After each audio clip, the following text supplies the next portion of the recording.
panibagong araw, panibagong food and good vibes. And today mga katipsi, marami tayong pupuntahan. Maggagala tayo. So maglilibot-libot tayo. Pupunta tayo sa Cave Store sa may La Jolla. Tapos after nyan, lalayo-layo tayo ng konti. Pupunta naman tayo sa San Juan Capistrano. Ayan, maganda din doon. 1 hour away yun from here. Tapos magpabalik na tayo. Dadaan tayo sa San Clemente Pier. Siyempre hindi din mawawala dyan yung kainan. Kasama natin si PJ dun sa barbecue na kinainan natin dati kasi masarap doon. Then after nun, pupunta naman tayo sa Seaport Village. Yung common na pinupuntahan dito sa San Diego. Isasama din namin kayo doon. Tapos sa gabi naman, dahil malapit ng Pasko dito, meron silang dancing lights sa may Coronado Island. Nakapunta na din tayo doon before. Pero this time, gabi tayo pupunta. Kaya samahan nyo kami maggala at kumain hanggang sa dulo ng video na to.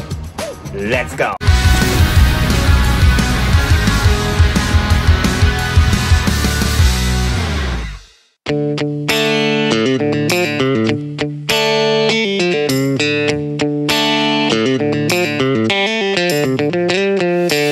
Baba tayo dito mga tipsy. Laad-laad muna. Medyo mataas to Mabagyo to You know.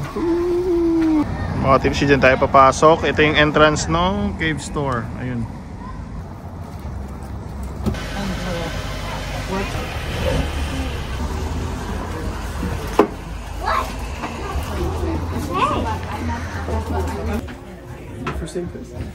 May mga tipsing store, tapos papasok na tayo dito.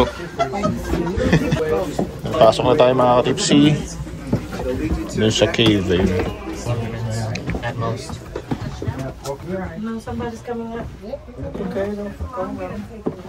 Oh, lalim pala Kaso kaya pa ma? Medyo wet lang yung dadaanan mga tipsy. Dapat dahan-dahan ka. Yeah, now the steps are going to slope right here on the turn. Okay. May mababang ano din siya. Right there. This next one, you're going to feel it kind of downgrade a little bit. Narinig ko na yun, hampas ng alon. Okay. Malapit na tayo sa kapukuhanan. There you go. Good? Alright, it's slow here.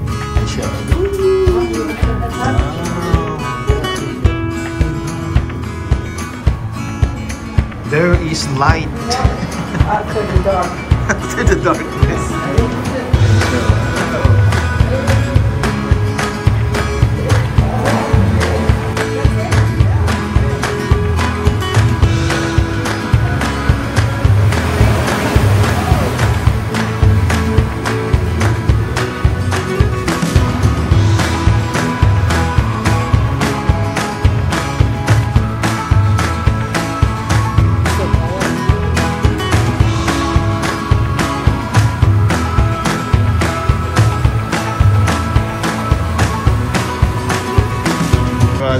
Dito na sa mabilis lang naman siya, konting hakbang lang, tapos pagdating mo dito makikita mo lang yung parang ito, yung view niya sa loob ka ng cave.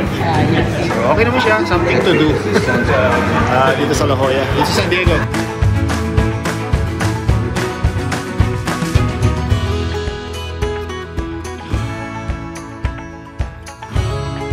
Walk down a little aggressive.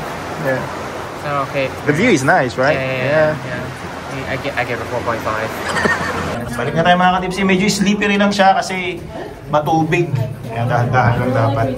Bakit naman tayo ngayon? Medyo matarik lang siya pagpabalik na. Pero maiksi lang naman. Di naman ganun kataas. Mga Filipino, if you wanna visit here, the Cave Store here in La Jolla, search nyo lang sa Google Maps. Lalabas naman yung location. Yan na. Tapos yun lang. Hindi naman siya ganun kataas. Maiksi lang naman siya. Ito na yung store. Palabas na tayo. Tayo pumasok kanina. Yan siya. Daming tao. Hindi kang bumili. Ayan. Tapos dito nalalabas.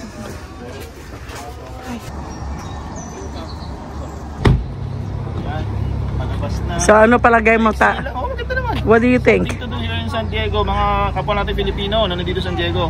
Subukan nyo ito mga katipsi. The Cave Store. Maganda naman. Ano ba, Litz? Ayun, napagastos. Natin mga katipsi, dito lang sa tabi, meron din parang park dito or overviewing. Ayan, pwede tayong bumaba. Ayan. Tayo bumaba dyan. Tapos yun, overviewing din siya ng Pacific Ocean. You guys good. Oh.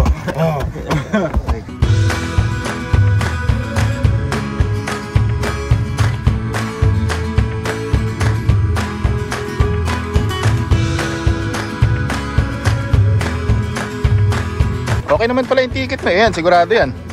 Ayan yung t-shirt mo. Sigurado, papayat ako dito. Wait lang.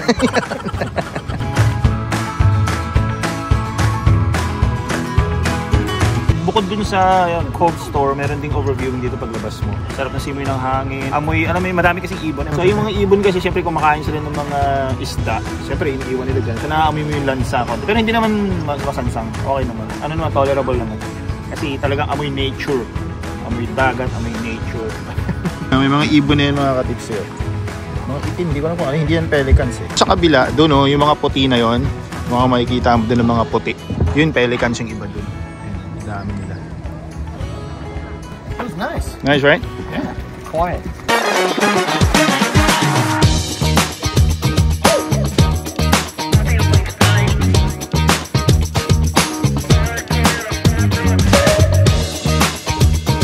Another day na mga katipsi, next spot natin, nandito tayo sa San Juan Capistrano, dito sa Orange County. Ito yung isa sa pinaka-oldest town dito sa California, ang San Juan Capistrano. Sabi nila ito daw yung isa sa mission area nung time pa nung Spanish era dito sa US. Itong area na to is founded 1776 pa. Kaya kung makikita natin, luma pa yung mga building.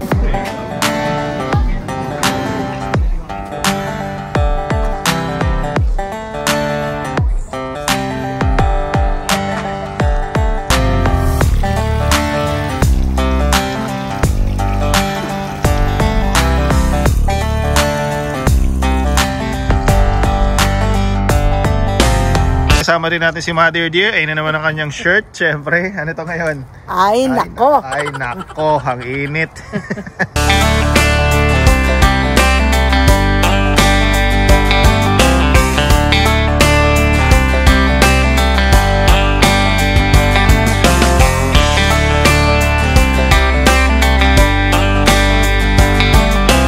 Yun yung mga bahay mga katipsi, oh. Diba? Parang sa atin sa Pilipinas nung sinakop tayo ng mga Espanyol, 'di ba? Parang sa mga movie natin, yung nakikipaglaban sila Leon Guerrero, sila Lito Lapid, 'di ba? Ganito 'yun eh. Ganito yung mga building doon eh. Ayan. Mga tips nung time na 'yun, para makapag-join ka sa military, dapat at least 5'2" ka, 16 years old at least, good health, practicing Catholic. Ayan, agree at least 10 years in service. So ganito dapat yung height mo at least.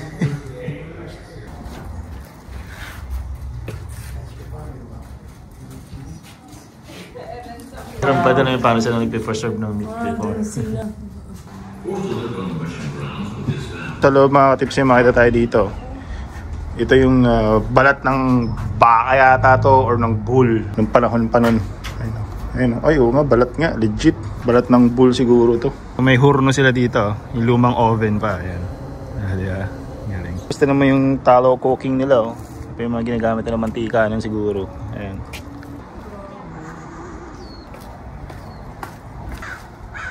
Ito parang garden siya. Ayun.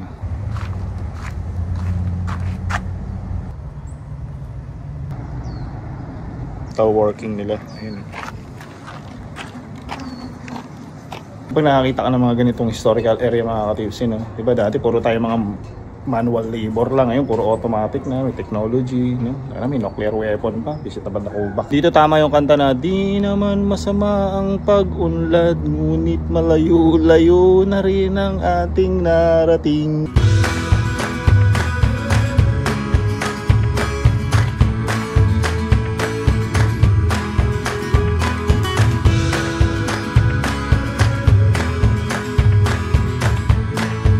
Mga tipsy, kung makakalimbang na yung simbahan, palabasin ng mga alipin. Tignan natin dito yung malaking simbahan daw mga tipsy. Ano?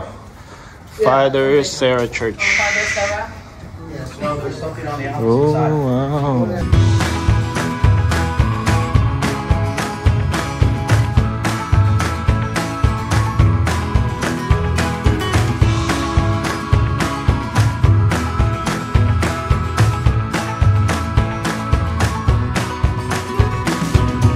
Meron din pala dito. Doon tayo sa likod. Ikot tayo sa likod mga tips. Tingnan natin kung ano ba meron dito.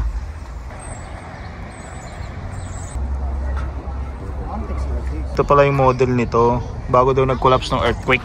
Ayan o. 1812. 1812 ito. Simbahan. Laki oh.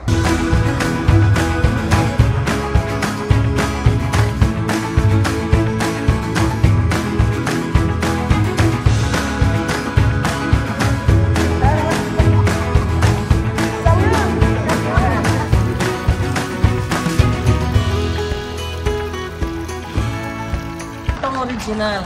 The church. Hindi na nila ni-rebuild after that. Kailan siya bumagsak? 1812, Oh. when there's an earthquake. Big earthquake. And they never rebuilt.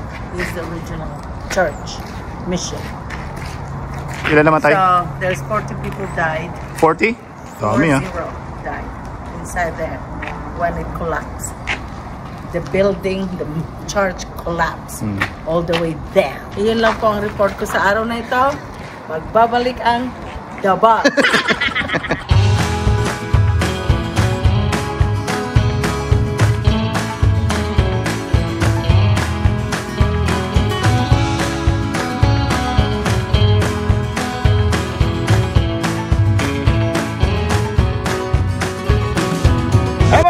After natin doon sa mission, pauwi na kami. Dadaan tayo dito sa San Clemente Pier. Ayan, ang ganda oh. Dito naman tayo maglalakad-lakad. Samahan nyo kami. Let's go.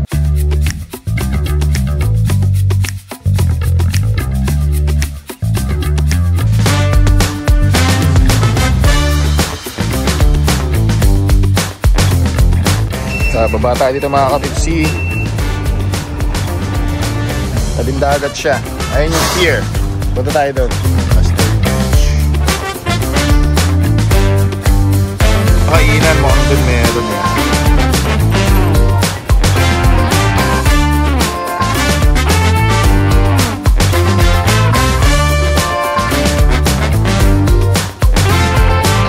Pasok na tayo sa pier. Hanap tayo makakainan. Ito yung mga restaurant. Daming tao. Daming tao. Mga katipsi, the Fisherman's Oyster Bar. Fish and chips lang in order namin. Tapos may calamari tayo. Pili mo ma. Clam chowder. Looks good, man. Yung suka nila. Good, good, good. Mga katipsi, paubos na. Hindi ko masyado ma-video. Dami kasi tao eh. What about over there, the point llama? Oh, that's a different animal. Can't compare them. Yeah. Fresh.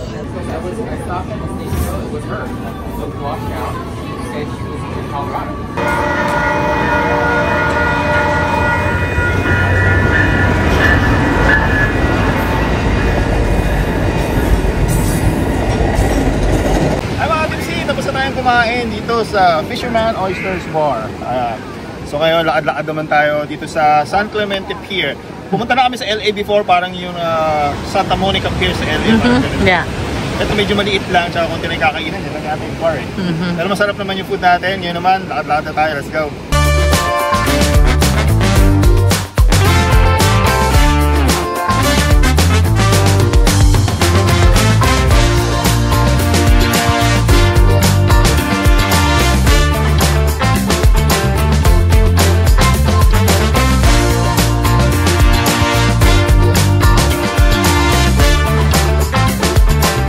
PJ, you see that thing there? That's where we're gonna build my house. When I won a lottery. Yeah, are you going to invest heavily in retaining walls? Here? It's going to be, most of your cost is going to be in retaining walls. Oh, okay. And you have to do a seismic evaluation. Ready to pay that? It's going to be like $1.5 million just doing that before you even build the building. Oh, let's forget about it then. Let's go back to Chula Vista. Okay, yeah.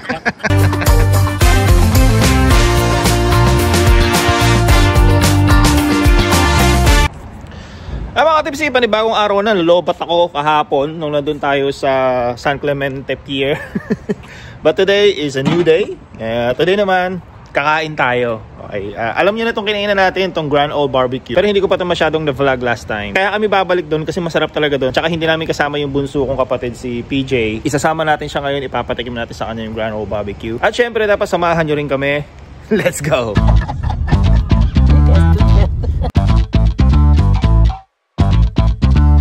Nandito na tayo mga katipsi, kung makikita nyo, residential area lang talaga siya. May mga bahay. Yung bahay nila doon, ginawa nilang restaurant. Atin uli si Madir, ma, pakita mo ulit yung t-shirt natin dyan. May bago na naman siyang t-shirt eh. Ewa. Hello, Rice is live. Naku, nakahikaw tayo ma. Mamahalin. Naka-diamond tayo ha. Ano, China made ba yan o tunay yan? Tunay yan. Oh. Ito yung Grand O Barbecue mga katipsi yan. Para siyang bahay. Ginawa nilang restaurant. Tara, pasok tayo. Walang pila ngayon. Ewan ko kung bakit. Siguro nagbukas sila ng maaga. Last time kasi nung pumunta tayo, may pila dito sa labas. Ayan siya dyan sa loob. Ay, sarado pa pala mga katipsi. Ayan, kala ko bukas na eh. Monday. Today is Saturday. So 12 siya magbubukas. Hintay-hintay lang tayo dito.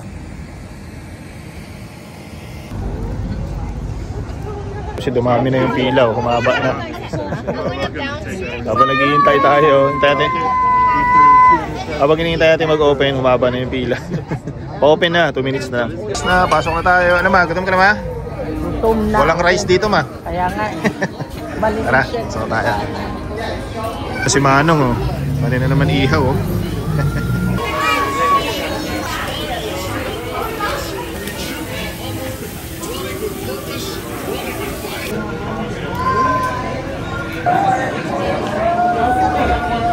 Pero dito sa loob may bar din sila. Ayun ah.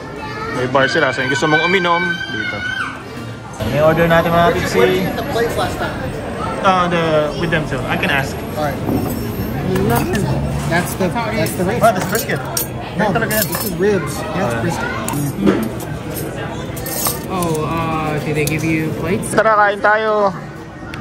So meron tayo dyan mga tipsy. Brisket, ribs. Ito yung tri-tip. Meron tayong coleslaw. Potato salad at saka ito Hot links. masarap, tsaka ito mac and cheese syempre. Hot links. At syempre yung hot links, yeah. Ayan o. Anong tinira mo dyan ma? Uy, tender yun ha. Beef ribs. Ribs. And, hindi yan sunog mga katipsi ha, ganyan talaga yung niluluto. Kasi matagal yan in-smoke. Smoker kasi yung ginamit dyan.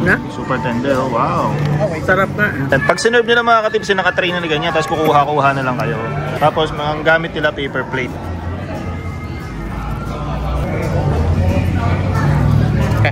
Pa tayo brisket, pero kung ano kalambot yan. Dalawin ko kasi natatanggal ko sigurado. Ano? Slice natin. Uy. Ganun siya kalambot. Super tender. Tenderism. Ito, mac and cheese. Super creamy. Okay. Talaga masarap yan. Brisket nila. Tenderism naman. Nabalambot. Sarap. Yung super sarap dyan eh. Para medyo savory, may taba-taba.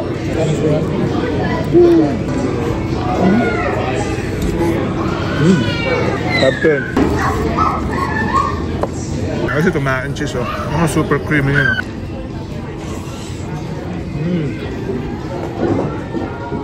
They popularized it. Sinubukan naman natin itong tri-tip. Beef din to, pero hindi siya katulad ng brisket. Ano ito, binarbecue lang sandali siguro ito.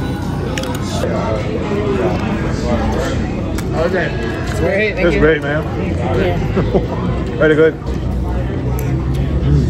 Yung nag-iihaw, tinanong niya tayo. Kung masarap daw ba yung inihaw niya. Oh yeah. Sarap naman, proper smoky, super tender. Ang sarap ng mga seasoning. Try natin itong beef ribs. Hold natin.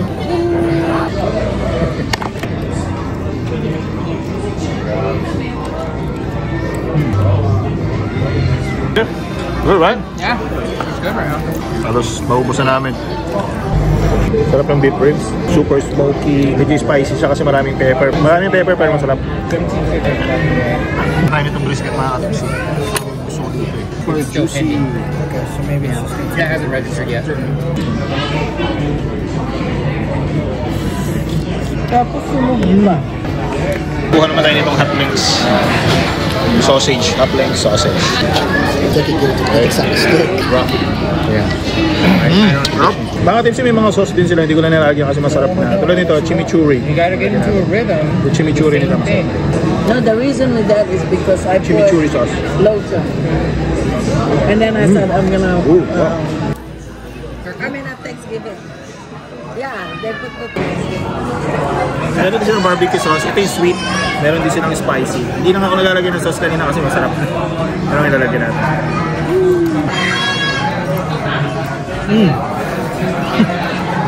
Ang sarap ng sauce ha? Sweet barbecue. Pilipino talaga nagtira pa niya, no?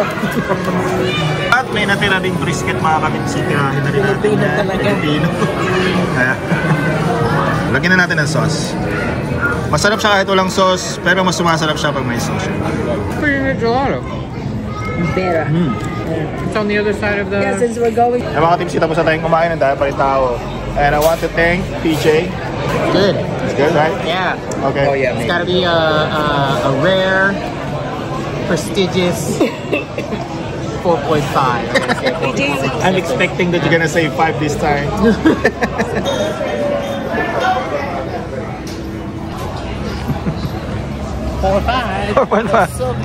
Lusog. Ayan, price-wise mga katipsi, medyo expensive ng konti kasi 5 kami dun sa in-order namin today, $190 yung binayaran PJ. Last time naman nung kumain kami, 4 kami, yung turn ko, $160 naman yung binayaran ko. Medyo may price siya ng konti. Syempre barbecue yun, ganoon naman talaga presyohan ng mga barbecue. Pero sulit naman kasi masarap. Ayan mga katipsi, hindi pa tapos yung paggagala natin. Tuloy-tuloy pa rin ang lakad kasi nandito si PJ kaya medyo nag-iikot-ikot tayo dito sa San Diego. Samahan nyo pa rin kami mga katipsi ha. Dito naman tayo ngayon sa Seaport Village. Let's go.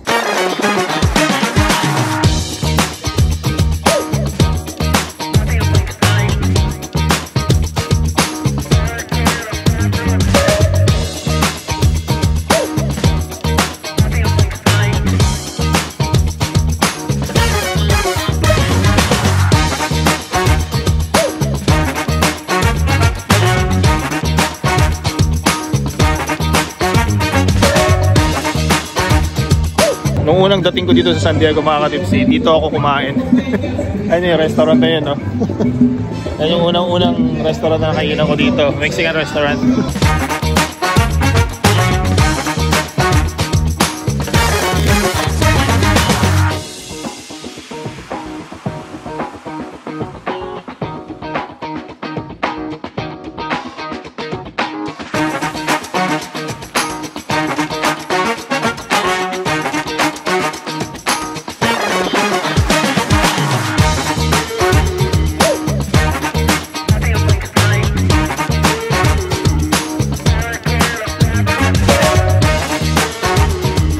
Gabi na dito sa San Diego.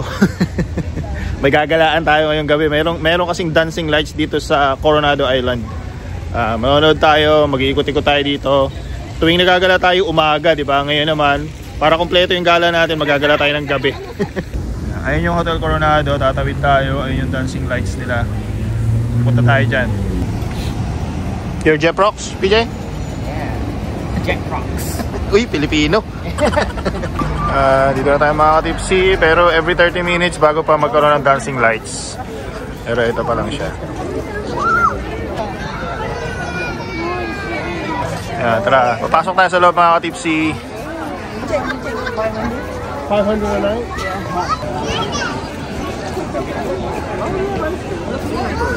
Since marami doon, dito tayo. Baka may shortcut dito sa baba. Yung shops nila.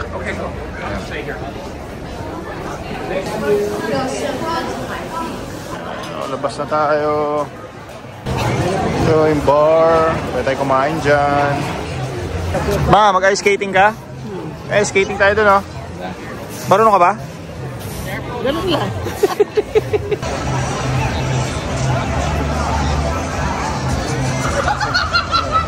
Pasok tayo dito sa ice skating. Kahit tayo marunong, manood lang tayo.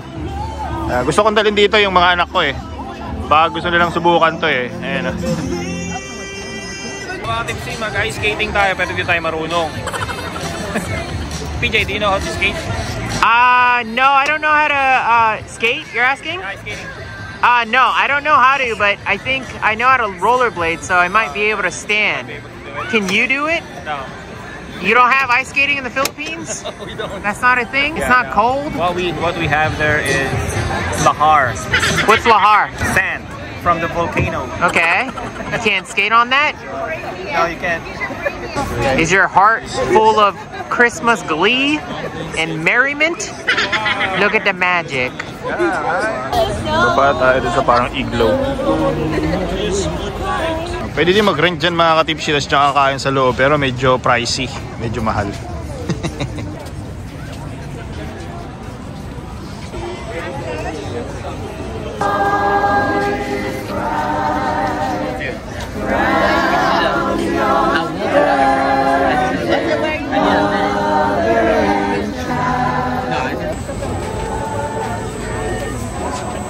Akit naman tayo dito sa hotel na mga katipsi, sa Hotel Coronado na. Pasok tayo sa loob. Ganda dito eh. Ano siya, puro kahoy. Yeah, kasi ano na to eh, lumang hotel. Mga panahon pa ng kopong-kopong. Ganda diba? So may maraming Christmas tree dito sa gitna.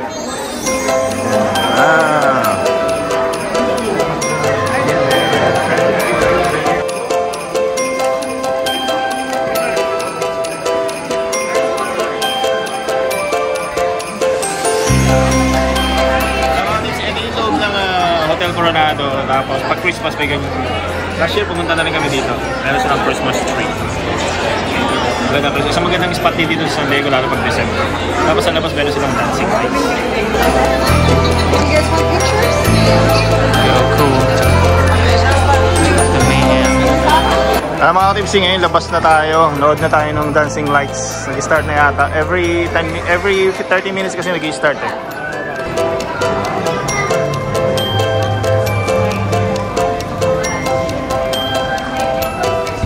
Saan tayo pumasok kanina? Pagdating kasi natin hindi pa nag-i-start eh. Ayan na siya. Parang sa Ayala Triangle sa Makati. Nung nag-work pa ako sa Makati sa call center, pag December meron din silang ganito sa Ayala Triangle. Dancing lights.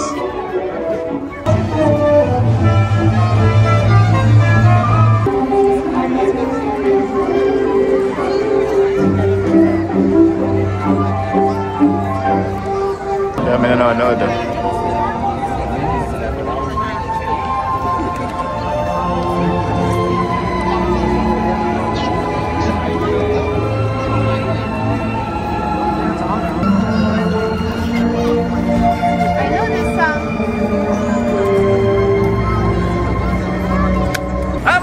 Pauwi na tayo. Maraming salamat sa sumama sa gala at food trip natin today. Lalong-lalo na sa umabot hanggang sa dulo ng video na to. Maraming salamat sa suporta nyo mga katipsi. Hanggang sa susunod nating food and good vibes. Always remember, stay tipsy lang. Salud!